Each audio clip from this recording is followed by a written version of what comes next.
Tony, Shellmen. Let's talk about your history a little bit. I want to get all these other cats in Magic straight. Let them know how long, how many decades you got in the game turning out hot lines. We're going to start with Mecca. Let's talk about what year Mecca popped off, how you got that started. We started Mecca in 1994. Myself, my man Chaka was with me. I mean, 94. Wow, right? 94, coming off tour, starting the clothing line, right?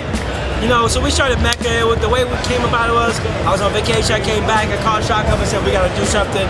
So I got Evan and Londo, and we just started Mecca. And the whole thing about it is we just wanted to make product, product.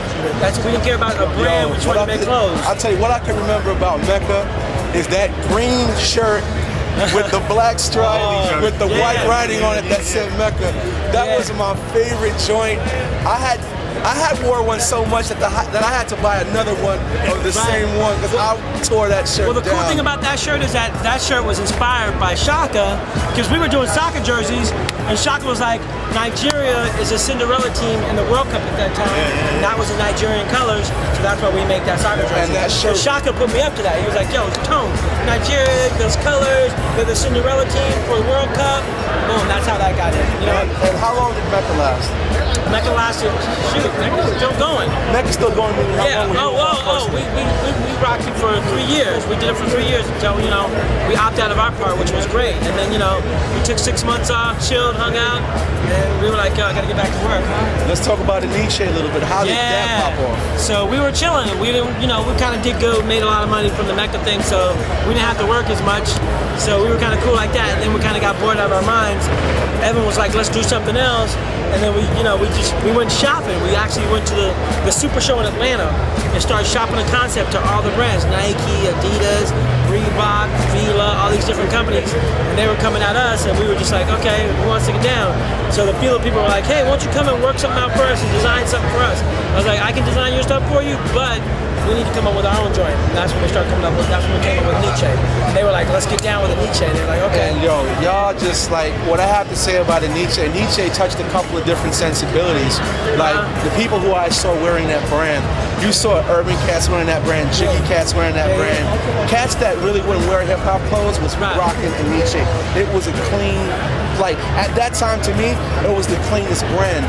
So now, your inspiration for the new line, let's bring it current. Let's talk about Parish Nation. And Parish Nation is popping. By the way, these cats did it up crazy down in Miami. They had crazy presence at the Hennessy Suite.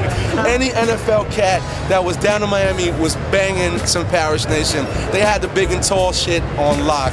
All you NFL players know what it is. You wearing some of that right now. I know you are, because it's fresh. Let's talk about Parish Nation and how you got to this point. The Parish Nation project came about, again, we were done with the Nietzsche, we were kind of just chilling. Chaka was still chilling, so we were like, let's just do one more line, we're gonna do one more, let's get together. But this one's gonna be more based off just kind of how we would wear it and what we would wear, a little more conservative. But the same thing about it, we wanted all the bells and whistles, all the trimmings, all the expensive buttons. The embellishments on it are crazy. That was our whole thing. I was super impressed. Like the last time I was here at Magic, they were over at the Wynn and the Encore property. They had a crazy suite party. I went up there and they had, first and foremost, let's talk about this suite. The shit was dumb ridiculous. Anybody doing that Magic knows, if you came to that suite, you know this line did it the hardest. The presence was incredible. On a different note, like what I noticed about the line, it's super embellished. You guys took a lot of time and paid attention to detail. And it has like a positive vibe. Like when I look at some of the sayings on the clothes, I had noticed live long and prosper. I'm a big Star Trek fan myself. You know what I mean? Spock had crazy swag, and that live long and prosper thing, I touched on one of my sensibilities. You put positive influence in there, and you're going to get positive back. So our whole thing is not to just make statements, We want to make positive statements, make positive influences, like live long and prosper, health, wealth, and wisdom. You have that opportunity, basically, the product itself is our interaction and communication with our consumers. Because we know if we get half the loyalty that we got with Nietzsche, we know that we have that in. So when we started it off early, we got a lot of loyal customers. So it's like, yo, let's just drop a few jewels on them, just to have, take advantage of having that conversation with them. And since you're having that conversation, say something positive. Right, like strengthen on it, one band, one sound, you know, unity, stuff like that. I love it. I love it. And like, anytime I wear one of your pieces, like cats who are not even into urban, even though your stuff's not urban, it's way more streamlined. It's like everybody, like when I put on those garments, it's like, yo, those are hot. It touches all different kinds of sensibilities. Again, you guys have every time been able to come out with a brand that hits a couple of different sensibilities, touches a couple of different genres, and that's what's interesting about this guy.